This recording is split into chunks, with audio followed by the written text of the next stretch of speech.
Hi guys, today we'll delve into the case of a young mother who was found in her own home under strange circumstances. Police began their investigation and quickly uncovered several alarming clues. But despite this, they couldn't find enough evidence to solve the case, and it went cold. It was only nearly 60 years later, thanks to one phone call, they had an unexpected breakthrough, and the truth was finally revealed.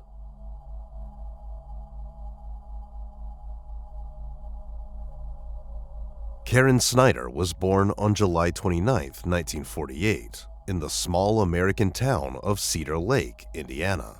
She grew up in a very large family with 2 brothers and 3 sisters. In high school, Karen met a boy named Paul, and they decided to get married when she was just 17. Shortly after, Karen became pregnant, and in 1966, their daughter Paula was born. Even though Karen was only 18 at the time, she and her husband were ready and happy to start their own family. They moved to a town called Calumet, Illinois, where Paul's parents lived. The family settled on the same street as his parents, just a few houses away, allowing them to see Paul every day and spend a lot of time with their granddaughter. Calumet, with a population of about 25,000 residents, was located not far from Chicago and considered a very safe place to live. Karen spent most of her time taking care of their child, while Paul got a job at the local railroad.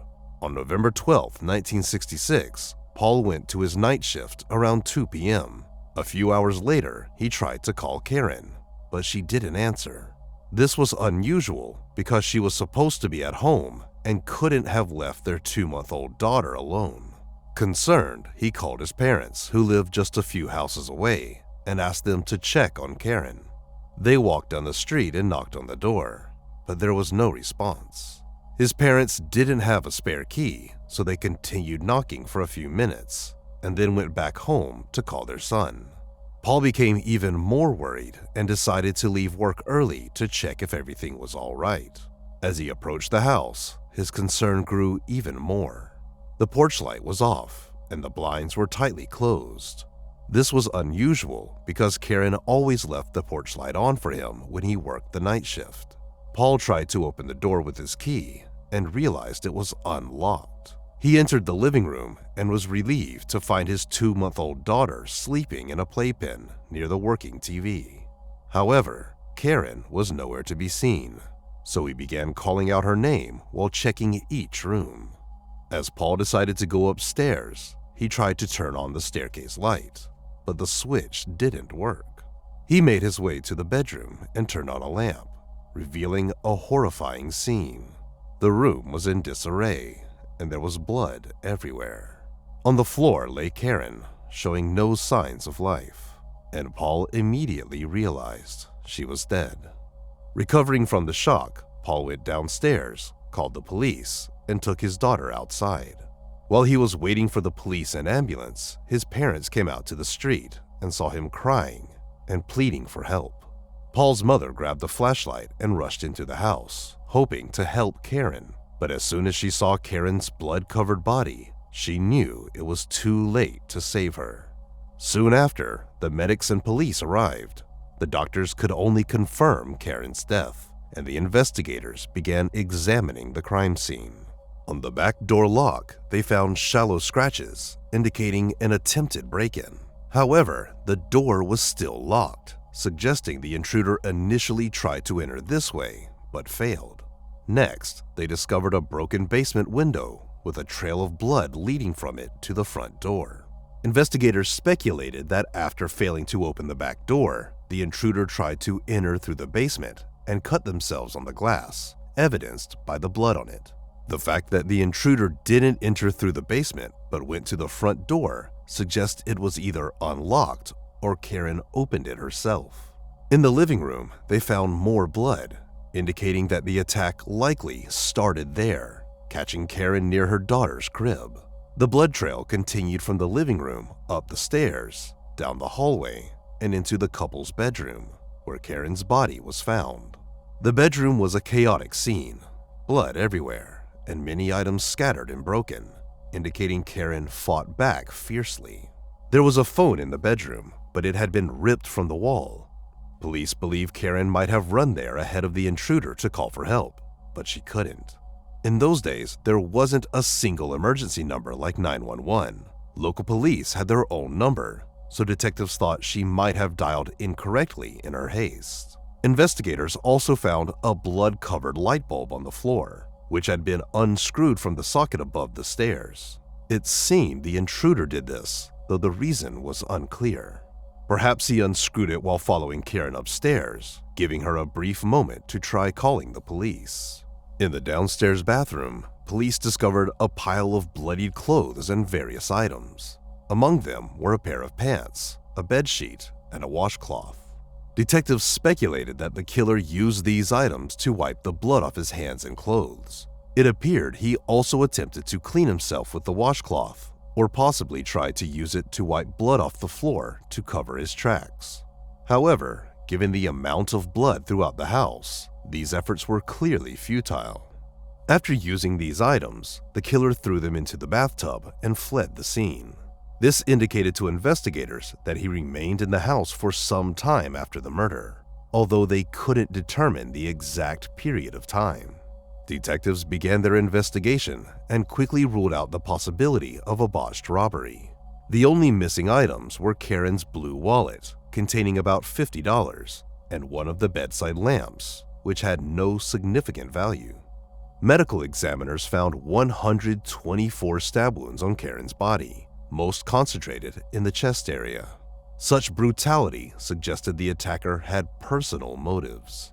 Experts identified the likely weapon as a knife with a narrow blade, similar to a stiletto, but police couldn't find it inside the house or anywhere nearby. Karen was fully clothed and no signs of sexual assault were found, but investigators didn't rule out that the attacker might have had such a motive, but for some reason was unable to carry it out. The time of death was estimated between 4 and 6 p.m. Since Paul discovered her body around 11 p.m., the killer must have left the house several hours earlier. Detectives began their investigation by speaking with the victim's relatives and friends. According to Paul's mother, Karen had mentioned being afraid to live in that house and said she wanted to move to Indiana where her parents lived. However, she didn't specify the reasons for her fear, and investigators couldn't find any more information. Karen's neighbors also provided an interesting observation. Their dog, which usually barked at the slightest noise, remained quiet that evening. With no other leads, the police turned their focus to Karen's husband, Paul. In such crimes, the spouse is often the primary suspect, so they began investigating him. After analyzing the evidence from the house, detectives concluded that the attempted break-in at the back door and the broken basement window might have been staged. The killer was likely someone familiar with Karen, but tried to make it appear as if a random intruder had committed the crime. This suggested that either Karen willingly opened the door to the killer, or they had a key. Investigators began interrogating Paul while also trying to establish whether he had the opportunity to commit the crime. They considered the possibility that he might have killed Karen before leaving for his evening shift, as he had left home after lunch that day. They also checked whether he remained at work for the entire shift, or if he had left at any point. Paul denied any involvement in the murder, but the police continued to view him as the prime suspect. With almost no evidence, they attempted to obtain a confession from him, repeatedly calling him in for questioning. But despite this pressure, Paul consistently maintained his innocence. Karen's funeral took place 6 days after the murder. Besides family and friends, detectives also attended the ceremony and soon noticed something weird. One of the pallbearers had a deep wound on his forehead and a bandaged hand. The police identified this man as James Barbier, a friend of both Paul and Karen. He worked with Paul at the railroad and had done some repairs in the house shortly before the murder. Karen knew James pretty well and might have opened the door for him. Investigators began looking into James and discovered that on the evening of the murder, he had gone to a local hospital with serious injuries to his hand and face, requiring stitches. This aligned with the evidence suggesting the killer injured himself on the broken basement window glass. James became the second suspect, and detectives brought him in for questioning. He denied any involvement in the murder, explaining his injuries by saying that he had been returning home drunk from a bar that evening, tripped over a stump in the dark, and hurt himself on some splinters. James's wife confirmed that he came home that night drunk, with a bandaged hand and a cut on his forehead. She mentioned that he was acting weird and was visibly shaken, but she added that James was an alcoholic and frequently got heavily drunk, so this behavior wasn't unusual. When police interviewed individuals who frequented bars in Karen's neighborhood, they found witnesses who had seen James there that day. However, they couldn't pinpoint the exact times he was present. When experts finished analyzing the evidence from Karen's house, they found something intriguing. As suspected, there were two different types of blood. One matched Karen's blood type, while the other belonged to a different blood type, the same as James's. Although this blood type match was not proof of James' guilt, detectives decided to arrest him, hoping he would confess. They also cleared Karen's husband of suspicion, as none of the blood samples matched his type. James continued to deny his involvement, insisting that his injuries were from his fall. The police hoped forensic experts might find some additional evidence, but they faced disappointment. The fingerprints collected from the crime scene were smudged, and without DNA analysis, they couldn't make any progress with the blood evidence.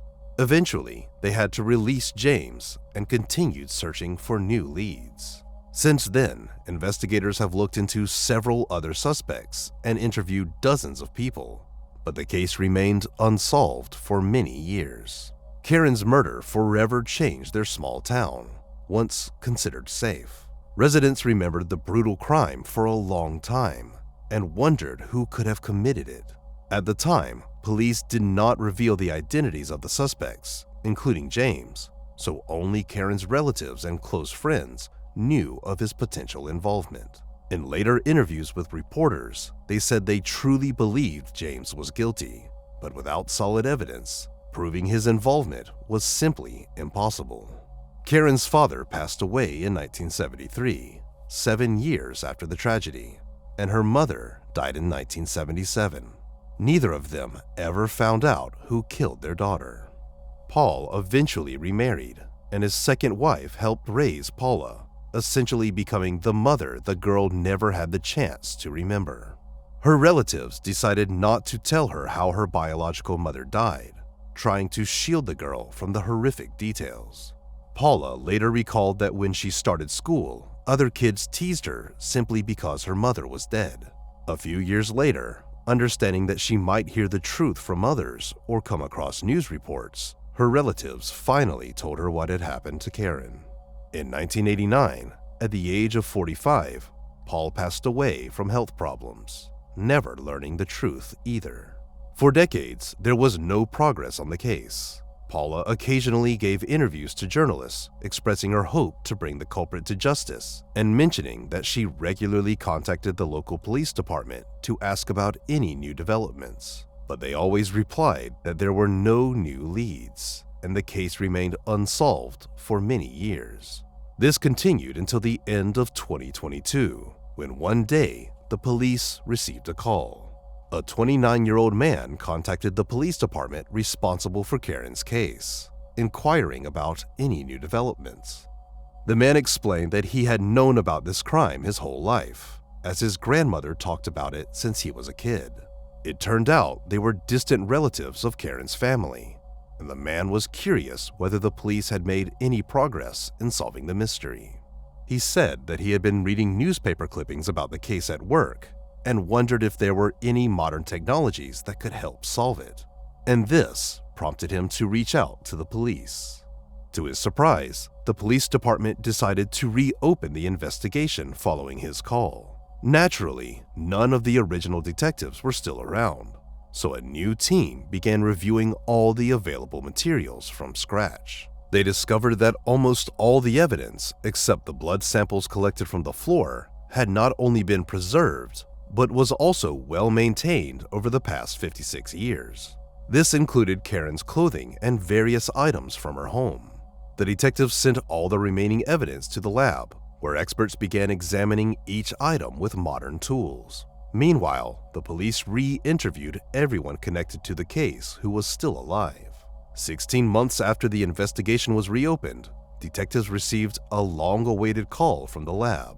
Experts had found several drops of blood on Karen's dress and extracted a DNA profile of an unknown male. The police immediately obtained a warrant from a judge to collect a genetic sample from the main suspect, James, who was still alive. They quickly got his sample, sent it to the lab, and soon received confirmation. James's DNA matched the blood found on Karen's dress. This confirmed that James, who was just 21 years old at the time of Karen's death, had been in her home the day she was murdered and had initially lied about how he got his injuries. On April 29, 2024, the police returned to James's home, and the 79-year-old man was finally arrested for murder. Upon being informed of the DNA match, James did not deny anything and confessed to the crime. While the police have not yet disclosed all details of his interrogation due to the ongoing legal proceedings, James admitted that he had known his entire life that he would eventually be caught. James has been charged with first-degree murder and was released on bail due to his age and severe health conditions. Given James's state, the risk of him fleeing was considered nearly non-existent. However, Karen's relatives were upset because they had already suffered enough seeing the killer live freely for over 50 years. As for the motive, it remains unknown. The first hearing took place at the end of May, and more details are expected to be revealed only after the trial. According to the main theory reported by journalists, James had feelings for Karen and was jealous of her husband since she married him. Additionally, James was indeed heavily intoxicated that evening, which may have driven him to commit the crime. Karen's relatives expressed their gratitude to the detectives for finally bringing James to justice. However, given his health issues, even if James lives to see prison, he is unlikely to spend much time there. Karen's daughter, who was 57 at the time of James's arrest, said she received the best call of her life when she learned that her mother's killer had finally been caught. She admitted she had lost hope and was surprised that the evidence had been so well preserved. She also revealed that she blames James for her father's early death. Beyond dealing with the brutal murder of his wife, her father had spent the rest of his life almost certain that his close friend was responsible, and it was very hard for him to see James continue to live freely. Share your thoughts on this story in the comments section, and don't forget to press the like button if you enjoyed my video. Thank you for watching.